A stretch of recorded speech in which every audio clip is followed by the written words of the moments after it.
High command ಅನ್ನು ಬಲ್ಲೆ ಗೊಂದಲದ ಗೂಡಾದ ಡಿಕೆಶಿ ಹೇಳಿಕೆ. ಶಾಸಕರ ಮಾತು ಲೆಕ್ಕಕ್ಕೆ ಇಲ್ಲ ಅನ್ನೋದು ಮೂರ್ಖತನ.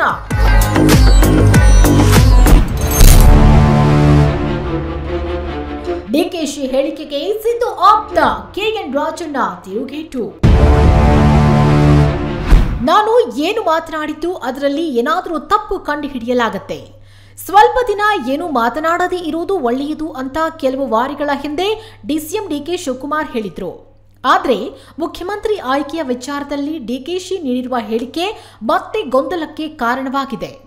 ನಾನು ಬಹಳಷ್ಟು ದಿನಗಳಿಂದ ಕಾಂಗ್ರೆಸ್ ಹೈಕಮಾಂಡ್ ಅನ್ನ ಬಲ್ಲೆ, ಅವರು ಹೇಳಿದ ಮಾತೇ ಅಂತಿಮ, ಶಾಸಕರ ಮಾತಲ್ಲ ಎಂದು ಡಿಕೆ ಶಿವಕುಮಾರ್ ಹೇಳಿದ್ರು. ಅದಕ್ಕೆ ಕೌಂಟರ್ ಕೊಟ್ಟ ಸಿಎಂ ಸಿದ್ದರಾಮಯ್ಯ, ಶಾಸಕರು ಯಾರನ್ನ ಆರಿಸುತ್ತಾರೋ ಅವರೇ ಸಿಎಂ ಅಂತ ಹೇಳಿದ್ರು. ಇದಕ್ಕೆ ಈಗ ಅವರ ಆಪ್ತ ಮತ್ತು ಮಾಜಿ ಸಚಿವ ಕೆಎನ್ ರಾಜಣ್ಣ ಪ್ರತಿಕ್ರಿಯೆ ಕೊಟ್ಟಿದ್ದಾರೆ. ಹೌದು, ಸಿದ್ದರಾಮಯ್ಯನವರು ಮುಖ್ಯಮಂತ್ರಿಯಾಗಿ ಆಯ್ಕೆಯಾಗಿರುವುದು ಶಾಸಕರ ಬೆಂಬಲದಿಂದ. ಶಾಸಕರ ಮಾತು ಲೆಕ್ಕಕ್ಕೆ ಇಲ್ಲ ಎನ್ನುವುದು ಮೂರ್ಖತನದ ಪರಮಾವಧಿ. ಶಾಸಕರಿಂದ ಆಯ್ಕೆಯಾಗುವುದೇ ಸರಿಯಾದ ಪ್ರಕ್ರಿಯೆ ಎಂದು ಕೆಎನ್ ರಾಜಣ್ಣ ಹೇಳಿದ್ದಾರೆ. ಜೊತೆಗೆ ಆಯ್ಕೆ ಪ್ರಕ್ರಿಯೆ ಹೇಗಿರುತ್ತೆ ಅನ್ನುವುದನ್ನ ರಾಜಣ್ಣ ವಿವರಿಸಿದ್ದಾರೆ. 1972ರಲ್ಲಿ ದೇವರಾಜು ಅರಸು ಶಾಸಕರೇ ಆಗಿರಲಿಲ್ಲ. ಅವರ ಪರವಾಗಿ ಎಂಎಲ್ಎಗಳು ಅಭಿಪ್ರಾಯ ಕೊಟ್ಟ ಹಿನ್ನೆಲೆಯಲ್ಲಿ ಅವರು ಆಯ್ಕೆಯಾದರು. ಆ ವೇಳೆ ಉಮಾಶಂಕರ್ ದೀಕ್ಷಿತ್ ಅವರು ವೀಕ್ಷಕರಾಗಿ ಬಂದಿದ್ರು. ಪ್ರಧಾನಿಯಾಗಿದ್ದ ಇಂದಿರಾ ಗಾಂಧಿ ಆ ವೇಳೆ ಬಾಂಗ್ಲಾದೇಶದಲ್ಲಿದ್ರು ಅಂತ ಕೆಎನ್ ರಾಜಣ್ಣ ಅಂದಿನ ವಿದ್ಯಮಾನವನ್ನ ವಿವರಿಸಿದ್ದಾರೆ.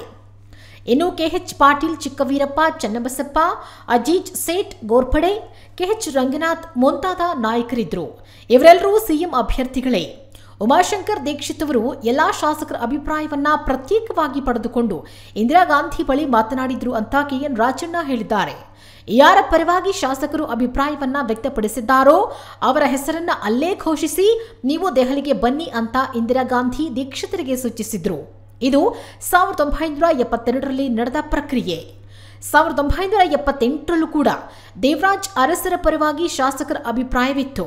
ಹಾಗಾಗಿ ಅವರೇ ಸಿಎಂ ಆದ್ರು ಅಂತ ಕೆಎನ್ ರಾಜಣ್ಣ ಹೇಳಿದ್ದಾರೆ.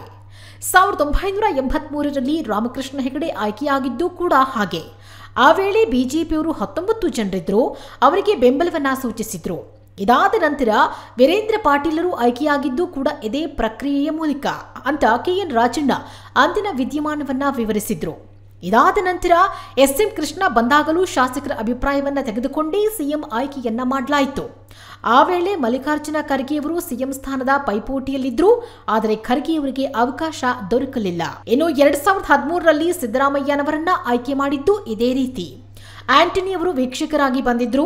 ಸಿದ್ದರಾಮಯ್ಯನವರ ಪರವಾಗಿಯೇ ಹೆಚ್ಚು ಶಾಸಕರು ಅಭಿಪ್ರಾಯ ಪಟ್ಟರು. 2023ರಲ್ಲಿ ಶಿಂಧೆಯವರು ಅಬ್ಸರ್ವರ್ ಆಗಿ ಬಂದಿದ್ರು. ಎಲ್ಲಾ ಶಾಸಕರ ಅಭಿಪ್ರಾಯವನ್ನ ಬರೆಸಿಕೊಳ್ಳಲಾಗಿತ್ತು. ಆ ಮೂಲಕ ಅವರು ಸಿಎಂ ಆಗಿ ಮತ್ತೆ ಆಯ್ಕೆಯಾದರು. ಸಿದ್ದರಾಮಯ್ಯನವರು ಶಾಸಕಾಂಗ ಪಕ್ಷದ ಸಭೆಯಲ್ಲಿ ಆಯ್ಕೆಯಾದ ಸಿಎಂ ಅಂತ ಕೆಎನ್ ರಾಜಣ್ಣ ಹೇಳಿದ್ದಾರೆ. Varun M, speed news Kannada, Bengaluru.